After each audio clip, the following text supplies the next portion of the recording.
আমরা শুরু করব।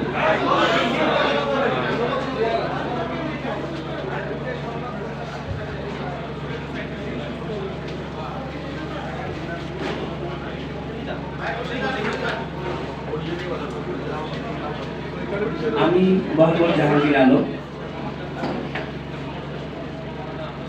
2006 সালে বাংলাদেশ পুলিশ বাহিনীর সার্ভিস ইন্সপেক্টর পদে চূড়ান্তভাবে নির্বাচিত হয়েছে।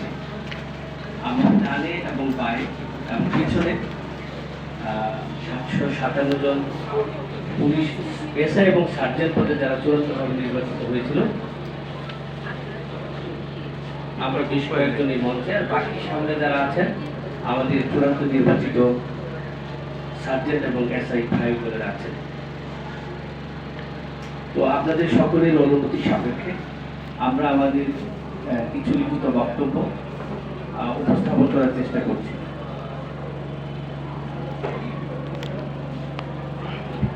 আজকের এই সংবাদ সম্মেলনে আমার লিখিত বক্তব্য আমি উপস্থাপন করার চেষ্টা করি। স্থান জহুর হোসেন হল জাতীয় প্রেস ক্লাব, ঢাকা।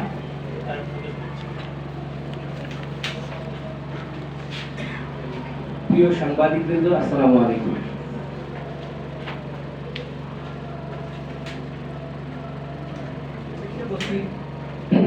সম্মানিত সাংবাদিক ভাই বোনেরা, ইলেকট্রনিক ও প্রিন্ট মিডিয়ার দায়িত্বশীল প্রতিনিধিগণ,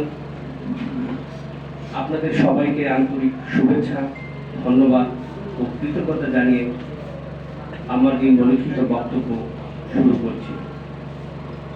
আজকের বিষয় স্বরাষ্ট্র, অর্থ, জনপ্রশাসন, পুলিশ সদর দপ্তর এবং আইন মন্ত্রণালয়ের সুপারিশকৃত 2007 সালে বাংলাদেশ পুলিশে নিয়োগ বঞ্চিত এসআই ও সার্জেন্ট প্রার্থীদের পুনরায় চাকরিতে যোগদানের জন্য মাননীয় প্রধান উপদেষ্টা মহোদয়ের চূড়ান্ত অনুমোদনের দাবিতে সংবাদ সম্মেলন। আজকের এই প্রেক্ষাপট, প্রিয় সাংবাদিক ভাই বোনেরা, বিগত 23/8/2024 তারিখে সংবাদ সম্মেলনের ধারাবাহিকতায় আবারও আমরা 2006 সালে চূড়ান্ত নির্বাচিত, 2007 সালে নিয়োগ বঞ্চিত এসআই ও সার্জেন্ট প্রার্থীগণ অত্যন্ত দুঃখ ভারাক্রান্ত মন নিয়ে আপনাদের সামনে হাজির হয়েছি।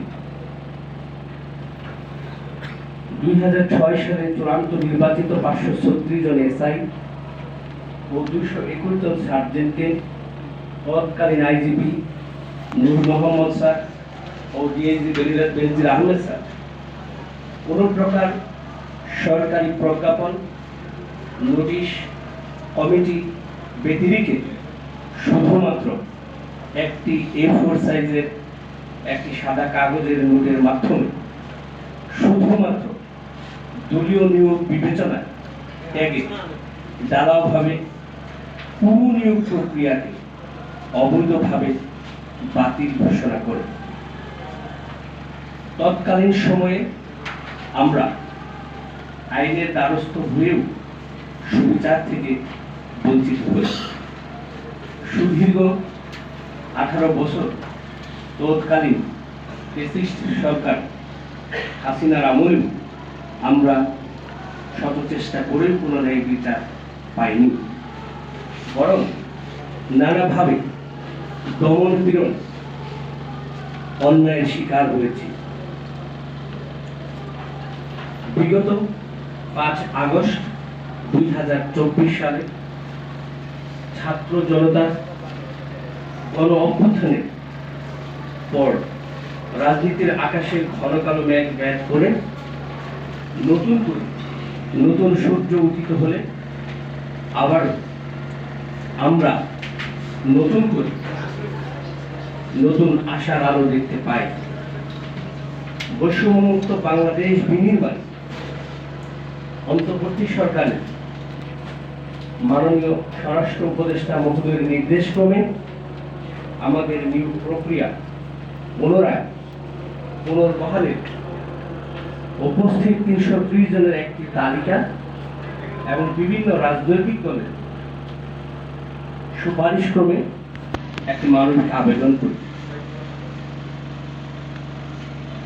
এই মানবিক আবেদনটির পর স্বরাষ্ট্র মন্ত্রণালয়ের পুলিশের দায়িত্বে নিয়োজিত একজন অতিরিক্ত সচিব পুলিশ, যুগ্ম সচিব পুলিশ এবং যুগ্ম সচিব জনপ্রশাসন মন্ত্রণালয়, যুগ্ম সচিব আইন বিচার ও সংসদ বিষয়ক মন্ত্রণালয় এবং পুলিশ সদর দপ্তরের দায়িত্বপ্রাপ্ত ডিআইজি অ্যাডমিন স্যারের নেতৃত্বে উচ্চ পর্যায়ে একটি 6 সদস্যের কমিটি তৎকালীন আইজিপি নূর মোহাম্মদ সাহেব ও ডিআইজি বেনজির আহমেদ মহোদয় সাদা কাগজের বাতিল আদেশটি বাতিল করে আমাদের নিয়োগ পুনর্বহালের সুপারিশ গত 7/5/2025 তারিখে প্রদান করেন, যা কপি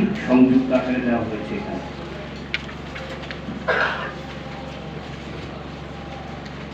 প্রিয় সাংবাদিক ভাই বোনেরা, স্বরাষ্ট্র মন্ত্রণালয় কর্তৃক গঠিত কমিটির সুপারিশের প্রেক্ষিতে আইন বিচার ও সংসদ বিষয়ক মন্ত্রণালয়ের মাননীয় উপদেষ্টা ডক্টর আসিফ নজরুল স্যারের নেতৃত্বে গঠিত একটি কমিটির সকল দিক যাচাই বাছাই করে এই বিষয়ে একটি লেজিটিমেট অ্যাপ্লিকেশন তৈরি হয়েছে মর্মে প্রতিবেদন স্বরাষ্ট্র মন্ত্রণালয়কে দাখিল করে। সে কারণে 2006 সালে বাতিলকৃত নিয়োগ প্রক্রিয়া সম্পন্ন করার ক্ষেত্রে প্রশাসনিক আদেশ দ্বারা নিয়োগের শর্ত পূরণ সাপেক্ষে নিয়োগ প্রদান করা যেতে পারে বলে এই মধ্যে 23/4/2025 তারিখে আইন বিচার ও সংসদ বিষয়ক মন্ত্রণালয় চূড়ান্ত মতামত প্রদান করেন, কপি সংযুক্ত। প্রিয় সাংবাদিক ভাই বোনেরা, স্বরাষ্ট্র মন্ত্রণালয়, অর্থ মন্ত্রণালয়, জনপ্রশাসন মন্ত্রণালয়, পুলিশ সদর দপ্তর, আইন বিচার ও সংসদ বিষয়ক মন্ত্রণালয় সুপারিশ ক্রমে স্বরাষ্ট্র মন্ত্রণালয়ের উচ্চ পর্যায়ের কমিটি নিয়োগ পুনর্বহালের সম্মতি, প্রার্থীদের জ্যেষ্ঠতা সহ বয়স ও ট্রেনিংকালীন সময় প্রমার্জনার জন্য মাননীয় প্রধান উপদেষ্টা মহোদয়ের দপ্তরে সার সংখ্যা প্রেরণ করা হয়। প্রিয় সাংবাদিক ভাই বোনেরা, কিন্তু অত্যন্ত পরিতাপের বিষয় এই যে আমাদের নিয়োগ সংক্রান্ত সার সংক্ষেপটি আজ পর্যন্ত গত 6 মাস 14 দিন অতিবাহিত হলেও এখন পর্যন্ত আমরা সুস্পষ্ট কোনো সিদ্ধান্ত দেখতে পাইনি। প্রিয় সাংবাদিক ভাই বোনেরা, অথচ আমরা ফ্যাসিস্ট হাসিনা সরকার দ্বারা গত 18 বছরে বৈষম্যের শিকার হয়েও এখনো বৈষম্যমুক্ত, ন্যায় সাম্য, মানবিক নতুন বাংলাদেশে আমাদের সারসংক্ষেপ অনুমোদনের অপেক্ষায় আমাদের পরিবার পরিজন নিয়ে অত্যন্ত মানবতা জীবন যাপন করছি। প্রিয় সাংবাদিক ভাই বোনেরা, আমরা আপনাদের মাধ্যমে আমাদের মানবতা জীবনযাপন সম্পর্কে জানাতে চাই। আমাদের মাঝে কেউ কেউ বর্তমানে পাঠাও চালিয়ে জীবন জীবিকা নির্বাহ করছে। প্রিয় সাংবাদিক ভাই বোনেরা, আমাদের অনেকেই পিতামাতা দুরারোগ্য ব্যাধিতে আক্রান্ত হলে অনেকের পক্ষেই তাদের সেই চিকিৎসার ব্যয় বা বহন করার কোনো সামর্থ্য নেই। প্রিয় সাংবাদিক ভাই বোনেরা, বিগত 1 বছরের অধিক সময়ে বিভিন্ন সংশ্লিষ্ট কর্তৃপক্ষের দ্বারে দ্বারে ঘুরে ঘুরে অনেকেই ছোটখাটো টুকটাক বেসরকারি চাকরি বা কাজকর্ম করলেও আজ অনেকেই বিভিন্ন মন্ত্রণালয়, বিশেষ করে আমাদের যে কর্তৃপক্ষ মাননীয় স্বরাষ্ট্র উপদেষ্টা মহোদয়ের সুস্পষ্ট নির্দেশনার পরে আমরা যখন চূড়ান্তভাবে গত 6 মাস পূর্বে প্রস্তুতি নিচ্ছিলাম আমাদের ট্রেনিং একাডেমি সাদায় রাজশাহীতে যাওয়ার জন্য, অনেকেই সেই ছোটখাটো চাকরি ছেড়ে নিজের শারীরিক এবং মানসিক প্রস্তুতি নিচ্ছিলেন। বেশিরভাগই সেই ছোটখাটো চাকরিচ্যুত হয়, চাকরিগুলো ছেড়ে দেয়, ব্যবসাগুলো ছেড়ে দেয়। প্রিয় সাংবাদিক ভাই বোনেরা, আমাদের দাবি বৈষম্যমুক্ত নতুন বাংলাদেশে মানবিক সরকারের মাননীয় প্রধান উপদেষ্টা মহোদয়ের নিকট আন্তরিক শ্রদ্ধা রেখে বিনয়ের সহিত বলতে চাই, মাননীয় প্রধান উপদেষ্টা ডক্টর মোহাম্মদ ইউনূস স্যার 2007 সালে বাংলাদেশ পুলিশে নিয়োগ বঞ্চিত 757 জন এসআই ও সার্জেন্টদের জ্যেষ্ঠতা সহ বয়স, ট্রেনিংকালীন সময় প্রমার্জনার চেয়ে অনতিবিলম্বে চাকুরিতে যোগদানের অনুমতি প্রদান করে দেশ তথা রাষ্ট্রের সেবায় অংশগ্রহণের আদেশ প্রদান করে আপনি বাংলাদেশে আরেকটি মানবিক দৃষ্টান্ত স্থাপনের অনুরোধ করছি। প্রিয় সাংবাদিক ভাই বোনেরা, আপনাদের সকলকে ধন্যবাদ আমাদেরকে সময় দেওয়ার জন্য এবং আমাদেরকে শুনবার জন্য।